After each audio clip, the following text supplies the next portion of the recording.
Hola, bienvenidos. Hoy seguimos con la lectura de Los secretos de las obras de arte y en este particular capítulo vamos a leer sobre Las Meninas de Velázquez.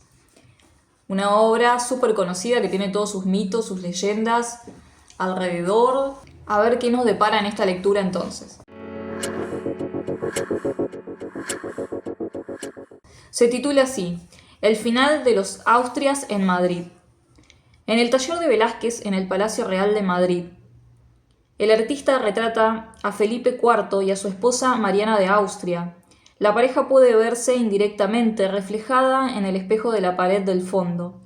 En el centro de la escena se encuentra la infanta Margarita, de 5 años de edad, quien da la impresión de que acaba de entrar a la estancia con su séquito. La luz y seguramente también la mirada de los padres se dirigen hacia la niña. Velázquez quiere transmitir una sensación de felicidad familiar y de riqueza, así como un futuro esperanzador personificado en la pequeña infanta. La pintura data de 1656, el rey tenía entonces 51 años y estaba enfermo. Había arruinado a España política y económicamente, la corte no tenía dinero. En palacio faltaba la leña para calentarse durante el invierno y se servía un pescado apestoso en magníficos platos de oro.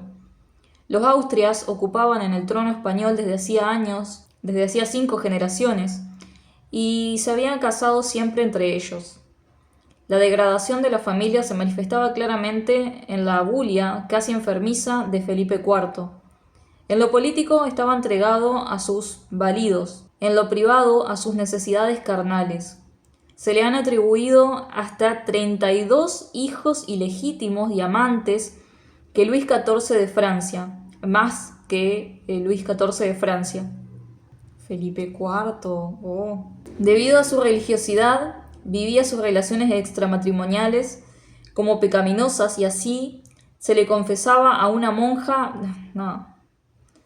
En prolíficas y enfáticas cartas le prometía mejorar, rompía sus promesas, se volvía a prometer y a violar lo prometido, hasta llegar a suplicar a la monja que ella y las demás religiosas del convento hicieran penitencia por él. Felipe IV heredó el imperio en el que nunca se ponía el sol, pero durante su reinado las Provincias Unidas alcanzaron la independencia. Portugal y Cataluña se rebelaron contra Madrid, el ejército francés entró en España y las comunicaciones con las colonias productoras de plata estuvieron amenazadas constantemente por el emergente poderío naval inglés. Ya durante los reinados de Carlos I y Felipe II, bisabuelo y abuelo de Felipe IV respectivamente, era imposible defender con las armas ese imperio gigantesco. Sin embargo, lo protegían la habilidad política y el compromiso personal de ambos monarcas, así como el prestigio de la potencia española. Pero ya no quedaba nada de todo ello y el reinado de Felipe IV se convirtió en una sucesión de catástrofes. Con el imperio, el rey heredó también compromiso de luchar por una Europa católica bajo la dirección de los Austrias. Después de la Guerra de los 30 años, el emperador de Viena abandonó esa pretensión y acabó por aceptar que el dominio absoluto del catolicismo ya no podía mantenerse. Felipe IV, en cambio, nunca más se resignó y permitió que su país siguiera desangrándose por la antigua causa sin tener en cuenta la nueva realidad. Con el paso de los años aumentaron cada vez más sus retiros al monasterio del Escorial, donde yacían sus gloriosos antepasados. Allí rezaba, lloraba y se refugiaba en un misticismo religioso, y es que un fracaso personal, como el que tuvo que soportar Felipe IV, agota y supera las fuerzas de cualquiera. Una pareja infeliz. En ningún otro cuadro de Velázquez aparecen juntos el rey y la reina, y en este, aún estándolo, solo se distinguen a grandes rasgos. En vida tampoco estuvieron juntos demasiado a menudo.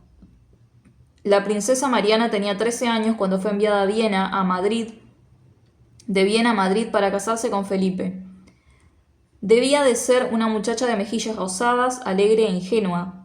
Según una anécdota, los artesanos de la ciudad por la que pasaba su séquito quisieron regalarle 100 pares de calcetines. El ayudante de la princesa rechazó el regalo y sentenció: una reina española no tiene piernas. A lo que Mariana preguntó horrorizada si a su llegada a Madrid se las amputarían. Y sí, lógicamente, ¿no? Allí por suerte no le cortaron las piernas, pero la privaron de casi todo lo propio de la vida de un adolescente. Al verse obligada a participar en los solemnes actos de la corte y dar a luz a un heredero, empezó a aburrirse, a sentirse sola, a añorarse y a enfermar como consecuencia de los frecuentes embarazos. En poco tiempo, la vivaz adolescente se convirtió en una alemana tosuda y cabezota. Felipe IV mostraba muy poco interés por ella, tenía 30 años y era su tío, ya que anteriormente se había casado con la hija del emperador austriaco con el fin de reforzar la alianza entre Madrid y Viena. Fue en vano. En 1656, después de 7 años de matrimonio, Felipe IV no había visto cumplido su deseo de tener un heredero. A excepción de la infanta Margarita, todos los niños murieron al nacer. Más tarde, la reina trajo al mundo a 2 hijos. Uno de ellos, que era retrasado, se convirtió en el sucesor de Felipe IV y cerró de forma lamentable la era de los Austrias en España. La princesa adiestrada. Cuando se pintó este cuadro, Margarita era el único vástago de la familia real. El hecho de que estuviera allí presente y sana alimentaba la esperanza de que vendría un heredero al trono sano también. Para evaluar correctamente el significado de la luz en la niña, hay que tener en cuenta esta esperanza permanentemente truncada. La princesita de 5 años sostiene un jarrón sin mirarlo, algo inusual a esa edad, y desatiende a la menina. Estas actitudes manifiestan los primeros efectos de una educación dirigida hacia el autocontrol y la conciencia de clase. La mirada de la niña, como la de casi todas las demás personas, tienen mucha importancia para la pareja real, de la que se adivinan que pueden estar sentadas ante el cuadro. Margarita les enseña así hasta qué punto se encuentran estáticos y les demuestra que ya está preparada para asistir a las representaciones del palacio. Seguramente ya debe de saber que hay un rey o una reina de España. No pueden reír en público. A su madre se lo dijeron de camino hacia Madrid, mientras que a su padre apenas debió reír en público un par de veces toda su vida. Las meninas, damas de compañía, situadas a ambos lados de la infanta, provenían de las familias más aristócratas del país. La dama de la izquierda no se arrodilla en un gesto de cariño, sino para cumplir un precepto. Solo de rodillas se podía ofrecer algo a un miembro de la familia real. Interesante. Y eran muy pocos los que gozaban de este privilegio. Es probable que el cometido de la dama de la derecha ligeramente inclinada, en señal de reverencia, fuera el de transportar el jarrón. Siempre hacían falta varias manos para cualquier cosa. Cuando la reina comía, la camarera entregaba la comida a una dama de honor. Esta se la pasaba a una dama del palacio, quien la cedía a su vez al ayudante de cámara. Esta, por fin, se la servía a la reina con una rodilla en el suelo. En ninguna otra corte europea de esa época se hacían las cosas con tanta pompa. El formalismo se acentuó aún más con la crisis del imperio. La corte se aferraba a la etiqueta mientras todo se derrumbaba. ¿Hasta qué punto podía resultar fatales dichas normas? Lo que demuestra la siguiente anécdota sobre el padre de Felipe IV, Felipe III. Un día el rey estaba sentado en el despacho cerca de un brasero que emitía demasiado calor y vaho. El noble encargado de mover el brasero no aparecía por ningún lado y nadie osaba tocarlo. El rey enfermó durante la noche siguiente y murió al cabo de pocos días. Perros y monstruos. Para soportar mejor la rigurosa etiqueta y el aburrimiento de la vida en el palacio, hay una canción que habla de eso, ¿no? Mami, yo soy guapa, mami, yo soy guapa. Mami, yo soy guapa, mami, yo soy guapa. Mi pelo rubio, mi cara guapa. Menina fea, mi cara guapa. Se recurría a bufones y a enanos. Ninguna corte europea tenía tantos como la española. La enana del cuadro era Maribárbola, de Alemania, mientras que el joven enano de la derecha es italiano, Nicolasito Pertusato. Ambos pertenecían al patrimonio de la reina. Los enanos podían hacer todas las payasadas que quisieran, vivían al margen de cualquier jerarquía de la corte y se les retrataba de forma parecida a los animales de compañía. No es casual que en el cuadro aparezcan junto al perro, y tampoco es casual que el único movimiento espontáneo descrito por Velázquez sea el del enano dando un puntapié al perro. Los enanos formaban parte de los monstruos de la corte, hombres con hidrocefalia, seres deformes o deficientes mentales.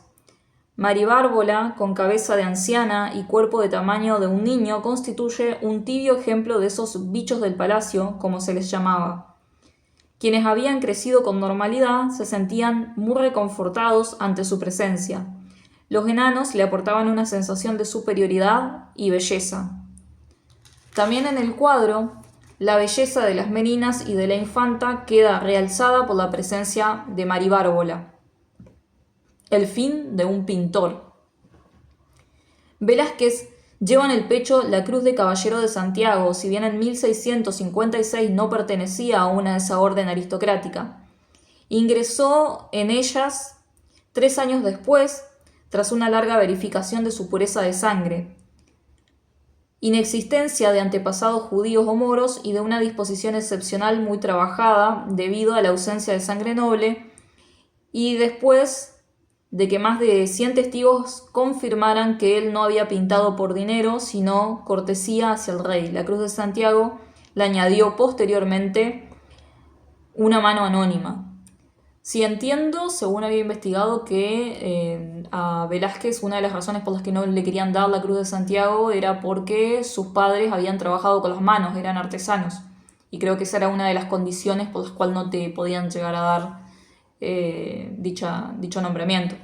Da la impresión de que para Velázquez la pertenencia de una orden tan prestigiosa y de ascenso al vértice de la pirámide social de España entonces era tan importante como su arte. Existen algunos indicios de ellos. El más significativo es que en 1652 solicitó el cargo de aposentador real, después de haber acumulado durante mucho tiempo pequeños cargos honoríficos que les permitían dedicarse a la pintura. Como cortesano experimentado, Velázquez sabía lo que implicaba una posición jerárquica privilegiada a cambio de una cantidad agobiante de tareas humildes.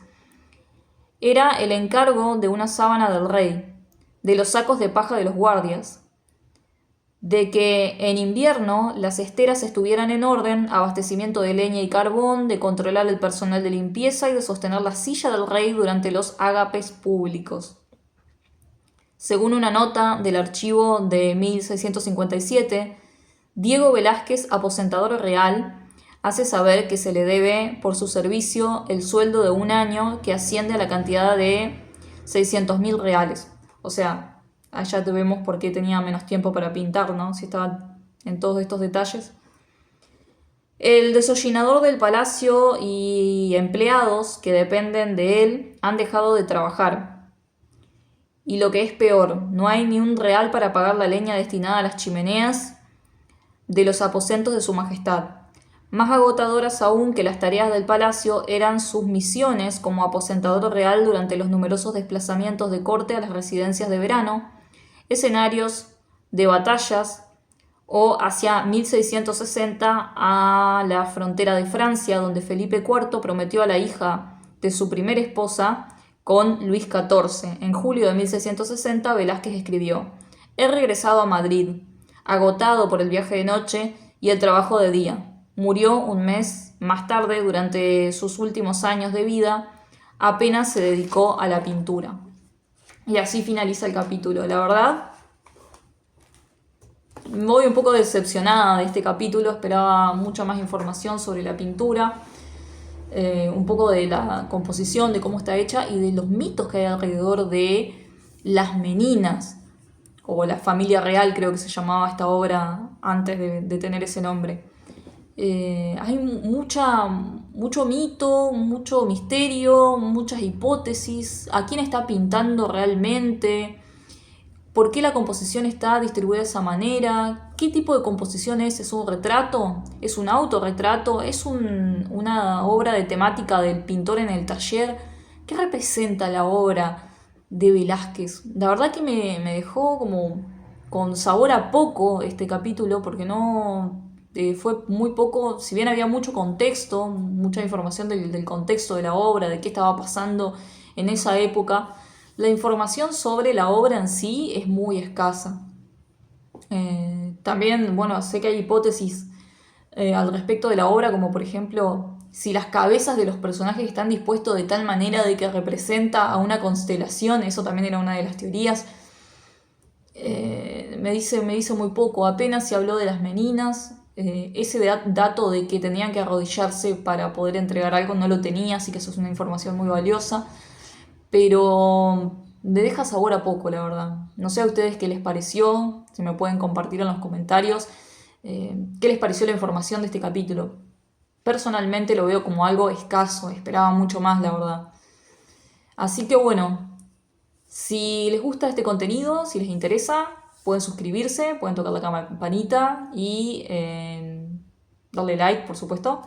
Nos vemos en el próximo video. Hasta pronto.